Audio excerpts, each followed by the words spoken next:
Every year, 2K releases a new NBA 2K and a new WWE 2K. And every year, the same two questions arise when it comes to the games. Will there be lots of microtransactions, and will it just be a roster update? Hello, and welcome to All Patch Notes. Today we are discussing in depth the new NBA 2K23 game. How is it different from the previous games? Can you have a satisfying in-game experience even without purchasing extra stuff? And most importantly, is it really worth buying, or are you better off sticking with NBA 2K22 or older versions? Without further ado, let's get started. Out of all of the competitors in the realm of basketball video games, 2K stands out the most. Over time, 2K has made incremental adjustments to their series graphics and gameplay, ultimately creating a product that players come back to and buy every single year, similar to how FIFA dominates the soccer universe. NBA 2K is the undisputed king of all basketball games. With that sort of reputation, you are always guaranteed to also hear bad-mouthing about the game.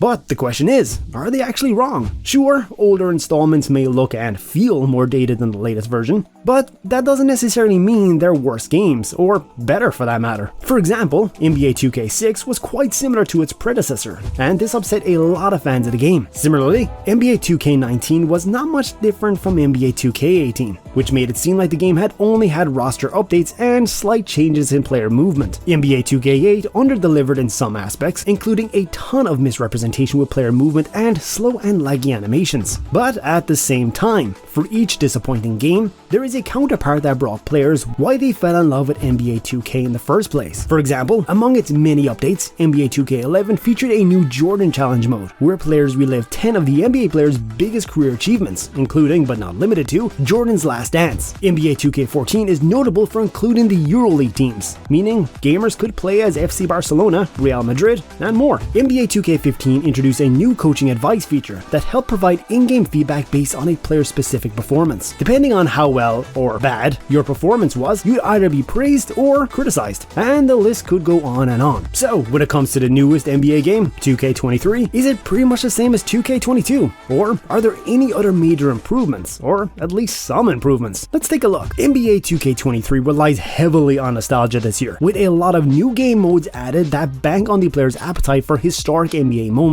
This year's crown jewel is the Jordan Challenge. NBA 2K23 brings 15 of Michael Jordan's most famous games, pulling them out from his legendary career and dropping them into the game, similar to how they did in 2K11. This challenge had already sparked rumors of a potential Kobe Bryant challenge coming up in the next season, but that hasn't been confirmed nor denied by 2K. It's important to mention that despite 2K's tendency to develop and sell what often feels like shells of unfinished games, the Jordan Challenge mode is fully realized and a redeeming aspect of the game. Another big addition to this year's game is My NBA Era's game mode. In the past, players had to painstakingly customize their league to replicate leagues from the past. My NBA Eras allows players to just choose an era, pick a team, and play association of My NBA with that league, with that time's rules, rosters, and TV presentations. In terms of presentation, Visual Concepts really did the extra work to dial in the authenticity, with custom TV filters, true-to-date attires, courts, and team logos. However, one weakness that NBA 2K23 has in the pursuit of authenticity is that there's just too much ground to cover. Even if players are getting accurate rosters from those times, 2K couldn't make a realistic looking player model and portrayals of all players involved. And while last year's game saw a major graphical leap, the improvements this year are minuscule, if not entirely absent. But that's only because the focus of this year's game is different. Although some work has been done to try and improve the animations,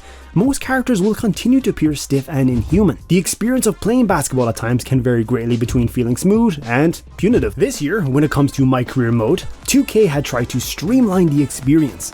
Emphasis on the word tried. Instead of grinding through what previously had been an extended tutorial in the college prologues, 2K23 drops you and your player right into the draft for your NBA franchise of choice, directly into a professional career. That sounds cool, right? Cutting through all those hours, or minutes if you're a pro, of grinding up the ladder of professional basketball. The story of My Career focuses on a rivalry with a specific player of an opposing team and the PR conflicts that present themselves when that rivalry is exacerbated. Compared to other NBA games, this story storyline offers a new level of profundity, but makes things harder by not offering a tutorial, so if you're new to the franchise, you might struggle quite a bit in the beginning. The online side of 2K23 is one element that definitely needs to be mentioned too. The online city connects to various games with other players, modes, and unlockables. 2K has been marketing the experience associated with the latest title as the most authentic NBA experience to date. While this open world element is interesting for sure, many players are left wondering if it's really that necessary for the game. The online hub doesn't make navigating through menus easier, and it makes finding a game to play online take twice as long. It's clear that 2K spent a lot of time and resources developing this online city, but it probably would have been better if they had just allocated their energy to make a more user-friendly and accessible menu that takes the player straight to the game. Just the standard edition of this game alone will cost you $60. That is, of course, if you have a PlayStation 4, Xbox One, Nintendo Switch, or you're buying the PC version.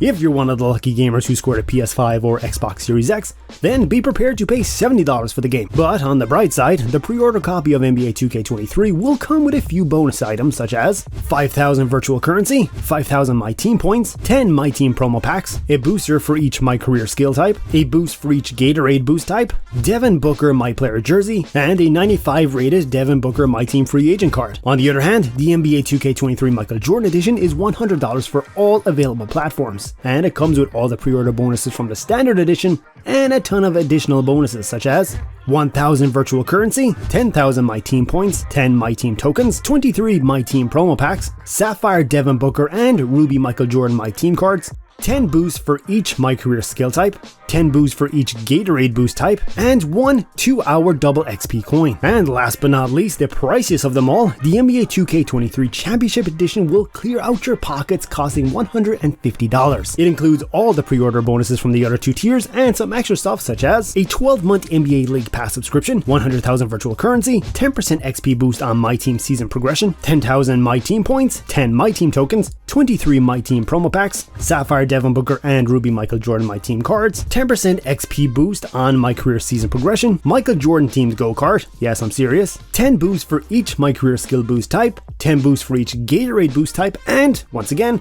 1 2-hour double XP coin. The question that comes to mind is that despite all the extra stuff and bonuses that you would get from the Jordan or even the Championship Edition, are they really worth that much money? Some people have done the math, thankfully because I'm really bad at math, and realized that by buying the standard edition and then purchasing 100,000 in virtual currency, they would spend only $120, which is $30 cheaper than the Championship Edition. Plus, other gamers have argued that while they are interested in NBA and the game, they have no desire to purchase or even use a 12-month NBA League Pass subscription. And the worst part of it, after the year is over, users would probably get caught paying for it because they forget they had it in the first place, and nobody wants that. NBA 2K23 features new elements such as My NBA Eras, a revamped Jordan Challenge, and minor changes to My Career mode and online mode. But despite that, the game still feels way too much like NBA 2K22. And that is a bad thing, because if you've already paid $60 last year for 2K22, then there's not much reason to splurge on 2K23 once more. Even if, say, you're a big Jordan fan, or if My NBA Era looks great to you. That's not to say that NBA 2K23 is a bad game, it's just not innovative enough to justify yet another purchase. So if you don't mind skipping a year, you'll do just fine playing another year's worth of My Player on NBA 2K22. Overall, the future of NBA 2K23 is uncertain at this moment in time. Is it really worth purchasing more or less the same game as last year? Well, that's up to the fans to decide. Although, from what we've seen, a lot of gamers are not happy with the new game, and if they were to purchase it, they would probably stick to the standard edition, which is still pricey by the way. Thank you so much for watching. Let us know in the comment section below what you think of NBA 2K23 and if you'll be purchasing it, and if you think it's even that much different from its predecessors. And while you're here, make sure that you're subscribed and have clicked that bell icon to be notified every time we post a new video, or we will patch you.